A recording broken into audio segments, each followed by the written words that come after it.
the reality is there will either be less inventory or things at higher prices or both. When we were here in March, you said there was going to be big inflation. There hasn't been any inflation. Actually, the inflation numbers are the best in 4 years. So why don't we stop trying to say this could happen and wait and see what does happen? We wanted to make sure that there aren't price increases, Margaret, and thus far there have been no price increases. Everything has been alarmist, that the inflation numbers are actually dropping. We saw the first drop of inflation in 4 years.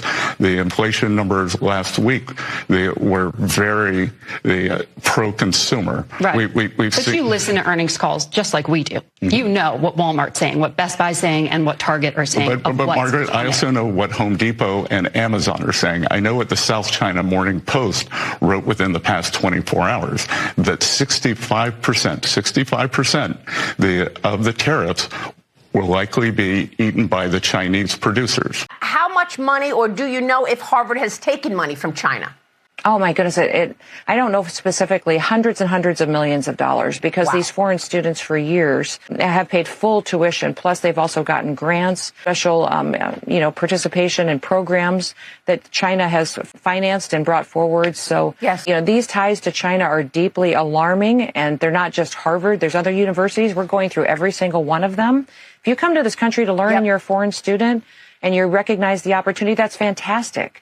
But don't come here and spy on us and take that information back home to an enemy that is working to destroy us every day. And China has infiltrated this country. It's my job to protect the homeland, and I've been given that direction by President Trump.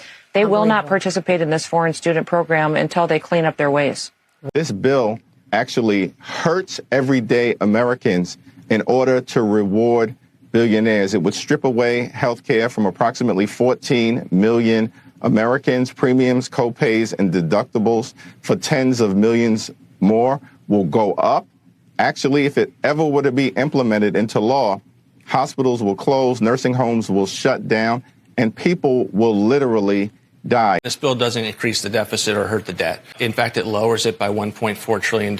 What some of the watchdogs have done is they have used CBO's artificial baseline, which doesn't allow and assume that current tax law will be extended because of sunsets that are in the law. They don't do that with suspending. It is totally something that would be foreign to any common sense person who comes and looks at how we budget in this country.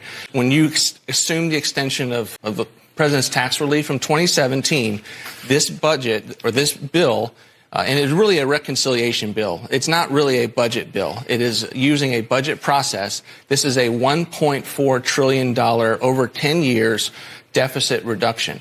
It's $1.6 trillion in mandatory savings. Obviously, we have a little bit of spending in there as well for border and defense. But that is the biggest mandatory savings package that we have seen since the 1997. It's very historic.